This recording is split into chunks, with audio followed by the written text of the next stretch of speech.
किसी वक्त में कही गई, उनका महत्व था, इसीलिए वो आगे बढ़ती चली गई। तो मैंने कहा कि मन के जीते जीत और मन के हारे हार। और जो शुरू में मैंने बात बोली थी वो मैंने कही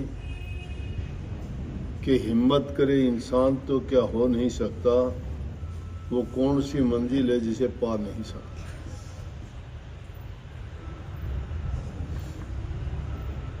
अब ये तो है नहीं कि आप सोचो कुछ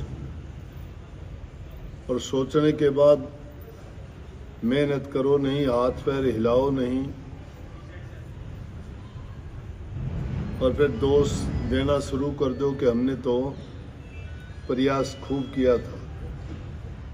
हार मान लेने से आपके जीत की संभावना नहीं रहती, लेकिन प्रयास करने में आपकी हमेशा जीत की संभावना बनी रहती है। आजकल की भाषा में उसको दो प्रकार की सोच का नाम दिया, एक नकारात्मक जिसको नेगेटिव थॉट्स कहते हैं और एक सकारात्मक जिसको पॉजिटिव कहते हैं। पॉजिटिव कहते हैं सफलता को, नेगेटिव कहते हैं नकारात्मक हार को। अगर जीतना चाहते हो तो हमेशा अपने मन में उस बुलंदी को छूने के लिए हौसला पक्का और दृढ़ संकल्प रखो कि हाँ मैं इसको हासिल करके छोड़ूंगा। और कितने लोगों ने जिन्होंने ये संकल्प लेके कोई भी योजना, कोई भी कार्यक्रम उन्होंने शुरू किया तो उनकी जीत हुई। इसी बारे में जब हम पढ़ते थे 9वीं 10वीं क्लास में, इंग्लिश की किताब में आया करता था, एक कहानी थी, बड़ी रोचक भी है और आदमी के विचारों को ताकत भी देती है। उस कहानी का शीर्षक या नाम था king Bruce and the spider. King Bruce एक राजा हुआ किसी वक्त में, और स्पाइडर कहते हैं मकड़ी को। चींटी कहो, कीड़ा कहो, मकड़ी कहो। तो एक बार किसी दूसरे राजा ने उस पर चढ़ाई की, किंग ब्रूस पर, और लड़ाई करके उसने उसके राज को छीन लिया। जब किसी राजा का राज छिन जाता था तो अपनी जान बचाने के लिए कहीं भाग निकलता था। वो भी वहां से भाग निकला और जंगल में जाके एक गुफा दिखाई दी, उसमें उसने निवास शुरू कर दिया रहना। इसी चिंता में उधेड़ बुन में रहा, क्या करूं। लेकिन वहीं से उसने प्रयास किया, अपने सैनिकों को ढूंढा, वफादार लोगों को खोजा, इकट्ठे किए, फिर उसने उस राजा पर अपना राज वापस लेने के लिए आक्रमण किया, लेकिन हार हुई। एक बार नहीं, उसकी कई बार हार हुई। तो अगर नेगेटिव विचार होते तो वो हार के छोड़ देता ना, उसने छोड़ा नहीं। तो उसने अपनी कोशिश जारी रखी। इसी उधेड़ बुन में, चिंता में, जब इंसान एकांत में होता है, सोचता है। जिस आदमी की जो जरूरत होती है उस बारे में सोचता है, समस्या होती है तो उसके बारे में सोचता है, अपने जीवन के भविष्य के बारे में, अपने बारे में, रोगी है तो अपने रोग के बारे में। वो हमेशा उधेड़ बुन में रहता है कि मैं क्या इलाज करूं, कैसे रहूं, कैसे सफलता पाऊं। बस इसी विचार में वो गुफा में लेटा लेटा ऊपर की तरफ देख रहा था, और गुफा में अकेला इन्हीं विचारों में उसने देखा कि उसी टाइम एक मकड़ी, जिसका घर ऊपर था छत में, उसने चढ़ना शुरू किया। वो देखता रहा, सोचता रहा, वो एक बार चढ़ी गिर गई, दोबारा प्रयास किया फिर गिर गई, दोबारा प्रयास किया फिर गिर गई। उसने उसकी गिनती करी तो 9 बार गिरी वो। जब 9 बार नीचे गिरी, 10वीं बार उसने प्रयास किया तो अपने उस घर में पहुंच गई जहां उसका वो जाड़ा बना हुआ था। उसको देख के और उसके मन की जो शक्तियां थी जागृत हो गई। जो निराशा थी या उसके पॉजिटिव थिंकिंग थी जो धूमिल हो चुकी थी, वो पुनः जागृत हुई। और उसने उसी टाइम उसका ख्याल आया तो कहने लगा, वाह, जब एक कीड़ा प्रयास करके अपनी जीत हासिल कर सकता है तो मैं क्यों नहीं कर सकता। If a spider can why can not I, कि जब मकड़ी जीत सकती है तो मैं क्यों नहीं जीत सकता। दोबारा से हिम्मत की, सैनिकों को फिर इकट्ठा किया और उस बार उसने फिर आक्रमण किया तो उसको हरा के वापस अपने राज को ले गया। कहानी है, रोचक है, लेकिन क्या शक्ति देती है।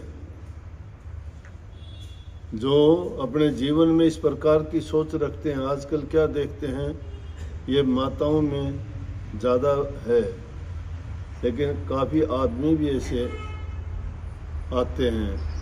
वो कहते हैं कि मुझे डिप्रेशन हो गया, मेरा कहीं दिल नहीं लगता, काम करने को दिल नहीं करता, मुझे नींद नहीं आती, बेचैनी रहती है, दवाइयाँ ले ली मैंने। बात उनकी सत्य है। इसमें एक बात नहीं, काफ़ी फैक्टर काम करते हैं। एक तो आदमी अपनी सोच को अच्छा रखो, नंबर 2 आदमी अपना खान पान को अच्छा रखो, ज़रूरत के मुताबिक खाओ, ज़रूरत से ज़्यादा नहीं। खाना भी आपका सात्विक पवित्र होना चाहिए, या नहीं कि अच्छा मिला तो खा लिया और एक बार नहीं, दिन में खाते ही रहो सारा दिन, बीमारी हो जाती है, रोग हो जाता है। फिर काफ़ी चिंताएं हम खुद पैदा कर लेते हैं। अपने बोलने पे संयम रखो, किसी को गलत ना बोलो। माँ बाप बूढ़े बुजुर्ग की इज्जत कदर करो। अपनी मन की लालसाएं ना बढ़ाओ, बेचैन हो जाओगे। मेहनत में विश्वास रखो, मेहनत करोगे, काम करोगे, उसका प्रतिफल जो मिलेगा वो तुम्हें शांति देगा, सुख देगा। अपने आप को काम में व्यस्त रखो, चाहे कुछ भी काम करो। आजकल की बेकार की चीज़ों को जो टीवी पे दिखाई देती हैं, ये नाटक, सीरियल, फिल्म, वो तुम्हारे जीवन को बहुत प्रभावित करती है। उनमें तुम सोचते हो कि मेरा टाइम उसमें पास हो जाएगा। टाइम पास करने के लिए वो नहीं है। एक तो समय बर्बाद किया, दूसरी चीज़ उससे मिलने वाली चीज़ों से हमारे विचार खराब हुए, उसके लिए फिर सारी समस्याएं घेरना शुरू कर देती हैं। सोने के टाइम पे सोते नहीं हो, देर रात तक जगते रहते हो उन चीज़ों को देखने के लिए। अगर एक दिन चूक हो जाती है तो घर वालों से झगड़ा करते हो, मेरा सीरियल आज का नहीं आया। चर्चा करते हो तो ये कहते हो, अगर आपस में कोई बातचीत करते हो, भक्ति भाव की तो बात छोड़िए और राजी खुशी की बात छोड़िए और काम कर्त की बात छोड़िए, क्या बात करते हैं कि वो कल तो बहन ऐसा हुआ कि मेरा सीरियल ही नहीं हो, चला गया। दिन का भी चला गया, दिन में काम हो गया, कोई आ गया था, रात में भी मैं नहीं देख पाई। उन चीज़ों को ये प्रायोरिटी देते हो ना, उनको आगे जो रखते हो वो तुम्हें कुछ नहीं देंगे। वो चीज़ें तुम्हें डिप्रेशन देती हैं, बीमारी देती हैं, तुम्हारे विचारों को ख़राब करती हैं। और फिर तुम क्या करते हो, अपने आप को बीमार मानते हो। क्यों? टाइम का खाना नहीं, टाइम का सोना नहीं, टाइम का उठना नहीं। तीन ही चीज अगर आदमी कंट्रोल कर ले, समय पर खाओ, समय पर सो, समय पर काम करो। आदमी समय पर सोता है, समय पर उठता है, वही स्वस्थ और तंदुरुस्त रहता है। Early to bed, early arise, it makes a man healthy, wealthy and wise. जो जल्दी सो जाता है, जल्दी उठ जाता है, वो आदमी हेल्दी भी है, वेल्दी भी है और वाइज, बुद्धिमान भी है। अगर इन चीजों की ओर ध्यान नहीं देता है तो उसके विचार सब खराब हो जाते हैं। फिर लेते हो दवाइयाँ। दवाइयों का, एक चीज को दबाने के लिए दवाई लेते हो, उसके बदले में कोई दूसरी चीज पैदा हो जाती है। साइड इफेक्ट उसके इतने होते हैं, किसी को नहीं पता। सब डॉक्टर हैं आज के जमाने में। एक थोड़ी सी तुम्हें रोग बीमारी हो जाए, एक बार कह दो, सब बता देंगे। सिर दर्द की वो गोली ले ले, नाम याद नहीं होगा तो अनजान भी कह देंगे हरे पत्ता वाली गोली ले ले। अब हरे पत्ता वाली का नाम पता ही नहीं कौन सी है, और वो पता नहीं किसको ले लेगी। उस दवाई को ले ली, ये नहीं पता, दवाई की डेट नहीं पता कब की बनी हुई है। उसको उठा के रख रखी है किसी मोखी में। मोखी जानो ना, कच्चे घरों में छोटे मोटे वो होते हैं, उसमें तो रखी होती है। उसमें निकाल के लाते हैं, ये नहीं पता 2 साल पुरानी है, 3 साल पुरानी, खोल के ले लेंगे। उसका साइड इफेक्ट ऐसा होगा कि दूसरी बीमारी लग जाएगी। बिना डॉक्टर की सलाह के, अपनी मर्जी के डॉक्टर ना बन के कोई दवाई ना लिया कर। बहुत सी दवाइयां ले लेके और नया रोग पैदा कर ले। इन चीजों से जब बच जाओगे, तब कहीं आपका, जिसका विचार अच्छा है, वही आदमी प्रभु भक्ति के बारे में सोच सकता है। कल मैं दिल्ली गया था, सारे अच्छे पढ़े लिखे लोग थे, 3-4 तो जज थे, उनमें 4-5 जज थे, कोई डीसी थे, सेक्रेटरी थे, कोई 8-10 आदमी थे पढ़े लिखे थे। उन्होंने से जब बैठे तो उन्होंने सवाल किया। उन्होंने पूछा कि जी हमारा आने का उद्देश्य क्या है दुनिया में। आम लोगों के लिए तो बात कह दी, सबका आपका भी एक उद्देश्य नहीं है यहाँ आने का, सबके अलग अलग है। लेकिन हाँ, इंसान, मानव जाति का कर्तव्य क्या है, इनका उद्देश्य आने का क्या है, ये बात तो इंसान जब सोचेगा जब इन संसारी, पारिवारिक और व्यक्तिगत जीवन से इंसान अच्छा बनेगा।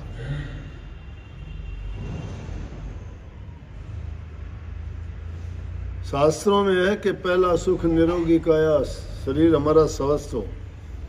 दूसरा सुख घर में हो माया, घर में माया जब होगी मेहनत और काम करोगे।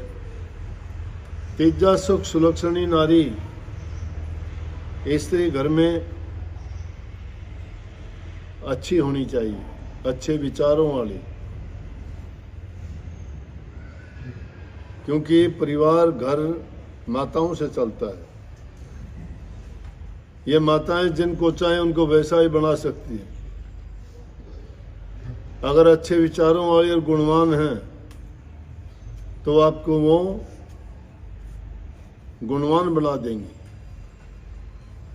इसलिए सुलक्षण, अच्छे लक्षणों वाली स्त्री होगी घर में, वो घर स्वर्ग के समान बनता है।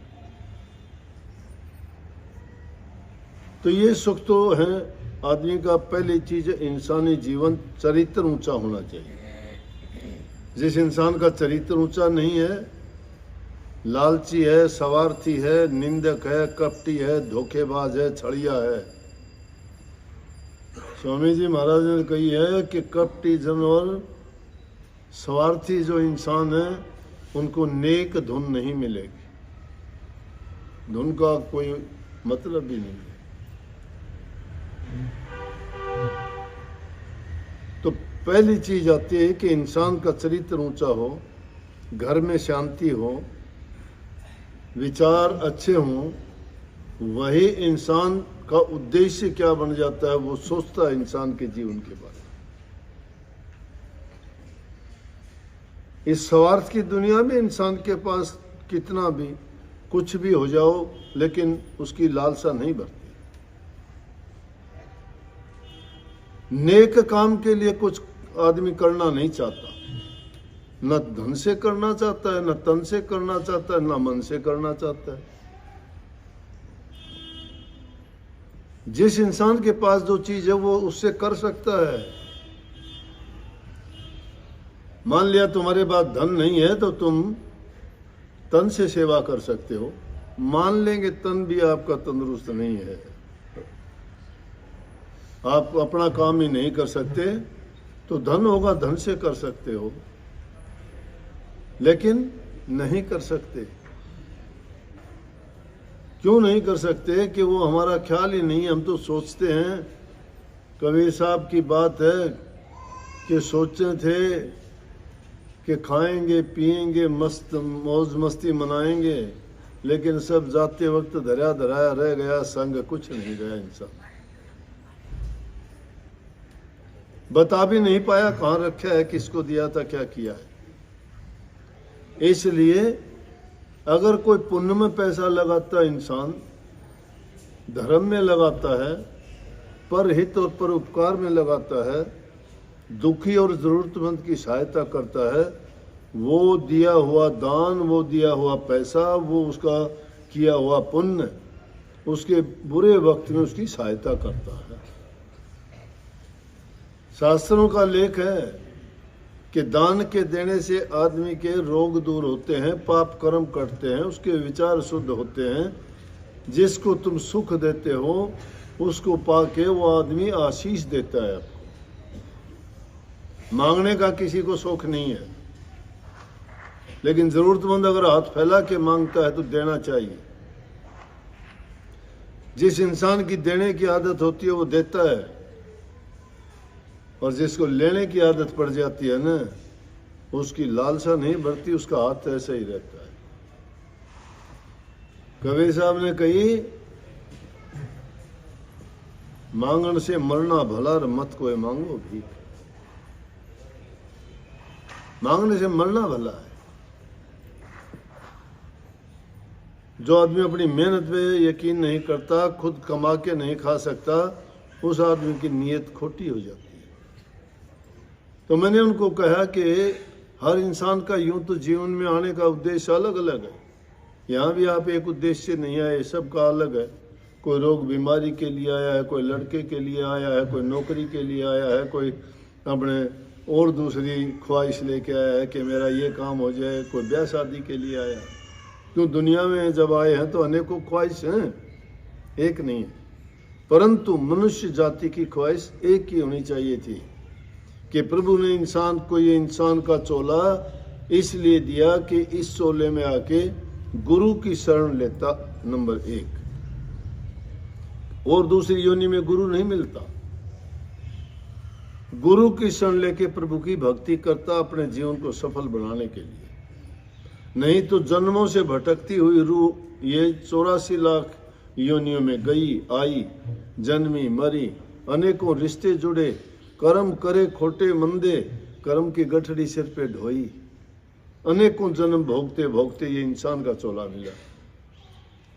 दूसरी योनि में नहीं पता उनको कि उनकी और योनि भी कोई हुई थी, आगे भी होगी। इंसान को भी नहीं पता है। जिसको नहीं पता पशु के तुल्य है वो, क्योंकि इंसान को विवेक दिया, ज्ञान दी, बुद्धि दी, समझ दी। अब पशुओं को कहाँ ज्ञान है?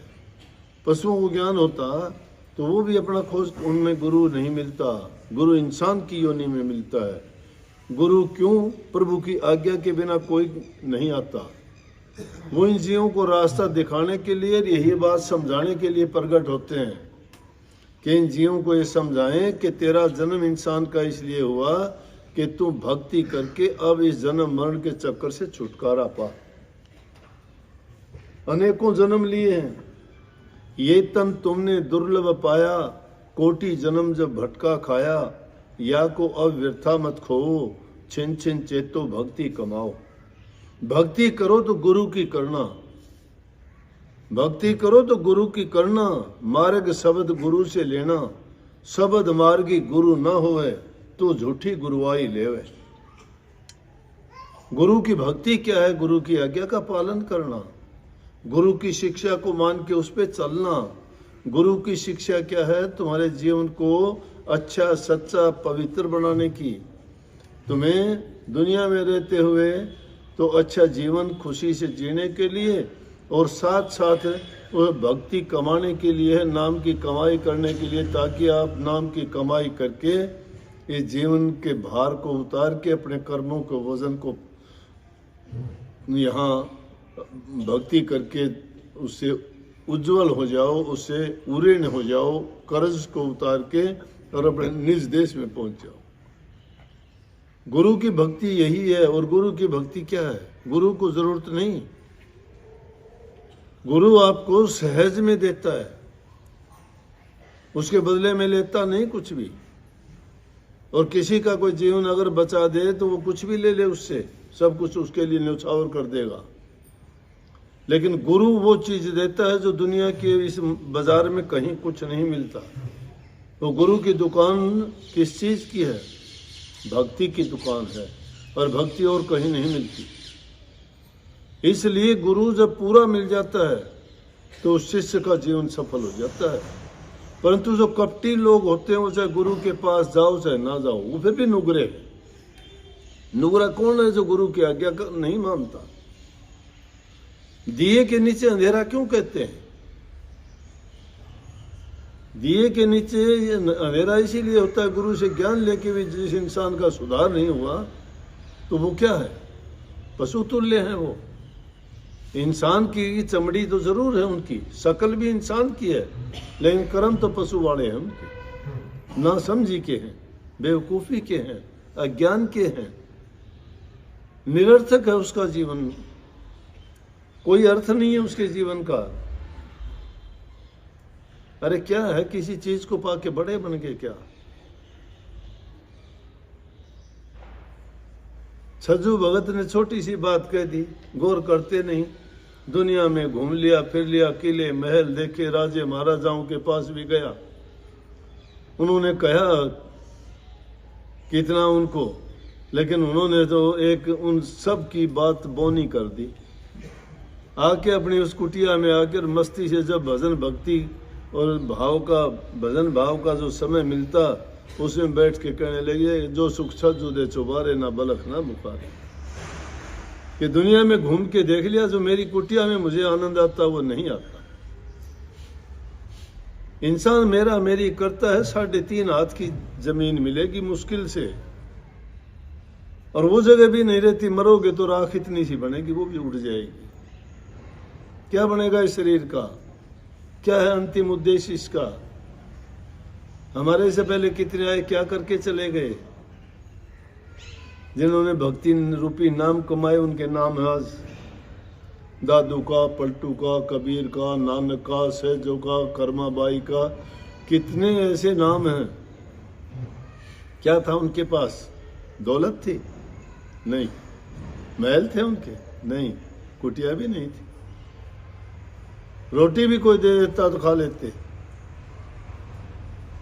लेकिन क्या था उनके पास? उनके पास वो शक्ति थी कि वो सदियों तक रहेगी। नाम रूपी दौलत कमाना ही सब कुछ है। धोखा और कपट का जीवन इंसान को बर्बाद करता है। ये इंसान की खूबी है, जिस इंसान का खाता है उसी से इंसान धोखा दगा करता है। पशु पक्षी जानवर भी नहीं करते ऐसा। जो इंसान उनको खिलाता है वो उसके बदले में उसको कुछ ना कुछ जरूर देते हैं, वो एहसान मानता है। कुत्ते को भी रोटी डालते हो तुम्हारे घर की रखवाली करता है। बैल को चारा डालते हो तुम्हारी खेती का काम करता है। गाय भैंस को चारा डाल के बांध के देते हो तुम्हें दूध देता है। और इंसान तुम्हारे से ही खाता है, तुम्हारे से ही लेता है, तुम्हारे से ही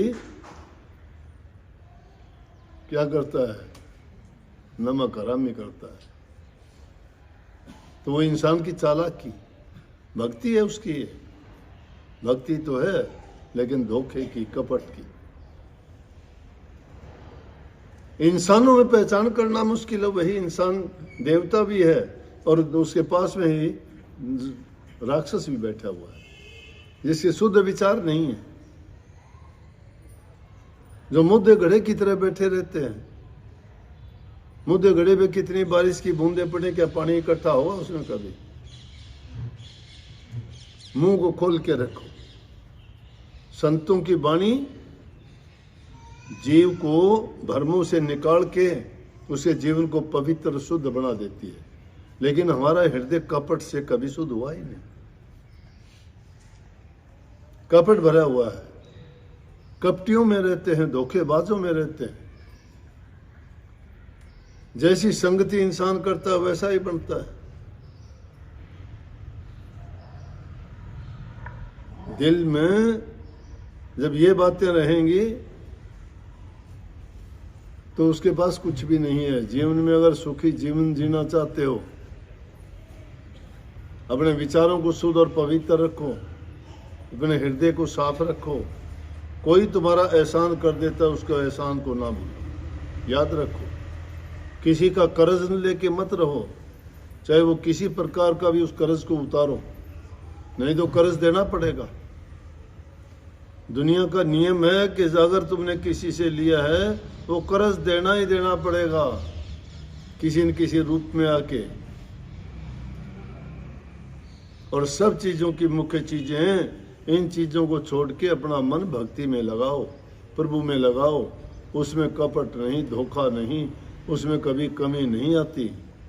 वो तुम्हें कभी भी तुम्हारा साथ नहीं छोड़ता, हाथ नहीं छोड़ता। उसमें किसी प्रकार की हानि नहीं है, उसमें किसी की हिस्सेदारी नहीं है।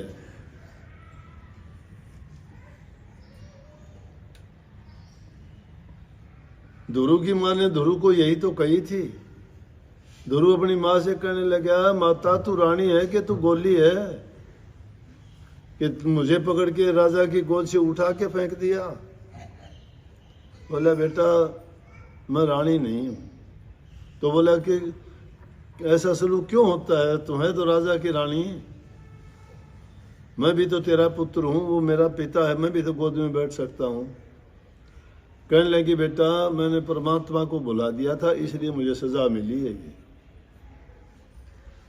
नानक साहब लिखते हैं, परमात्मा को भूलिया ताते व्यापन रोग। उस मालिक को भूल जाते हो ना, तब ये सब प्रकार के रोग घसीटते हैं, लगते हैं। उसको नहीं भूलते नहीं। और अगर नाम को कोई जपता है, नाम को याद रखता है, प्रभु को याद रखता है, तो उसके लिए बड़ी अच्छी बात कही कि जिस नीच को